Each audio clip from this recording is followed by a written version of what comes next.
जातवेदो म आवह ताम आवह जातवेदो लक्ष्मीमनपगामिनीम् यस्याम् हिरण्यम् विन्देयम् गामश्वम् पुरुषानहम् अश्वपूर्वाम् रथमध्याम् हस्तिनादप्रबोधिनीम् श्रियम् देवीमुपह्वये श्रीर्मा देवी जुषताम् कासोऽस्मिताम् हिरण्यप्राकाराम् आर्द्राम् ज्वलन्तीम् तृप्ताम् तर्पयन्तीम् पद्मे स्थिताम् पद्मवर्णाम् तामिहोपह्वये श्रियम् चन्द्राम् प्रभासाम् यशसा ज्वलन्तीम् श्रियम् लोके देवजुष्टामुदाराम् ताम् पद्मिनीम् शरणमहम् प्रपद्ये लक्ष्मीर्मे नश्यताम् त्वाम् वृणे आदित्यवर्णे तपसोऽधिजातो वनस्पतिस्तव वृक्षोऽथ बिल्वः तस्य फलानि तपसानुदन्तु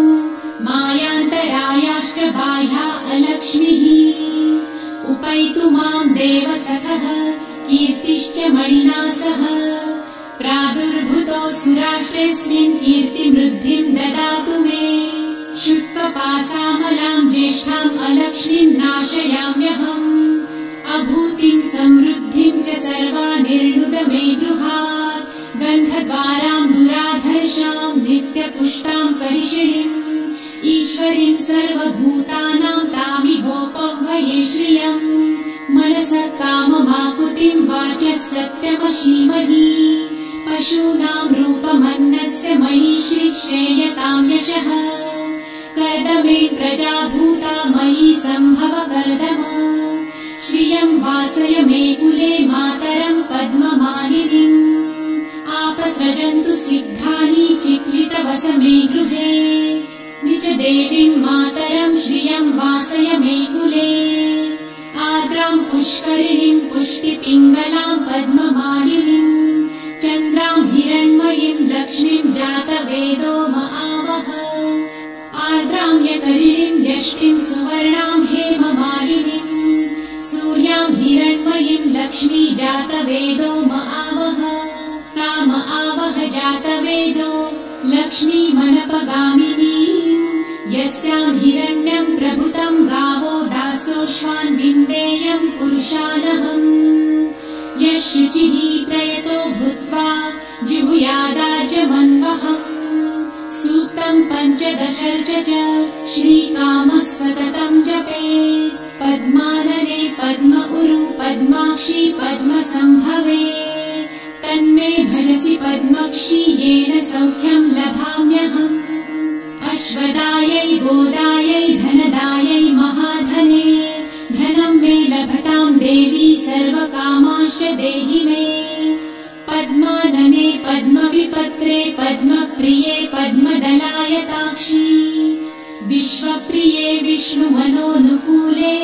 त्वत्पादपद्मम् मयि सन्निधस्त्वम् पुत्रपौत्रम् धनम् धान्यम् हस्ताश्वादिगवेरथम् प्रजानाम् भवसि माता आयुष्मन्तम् करोतु मे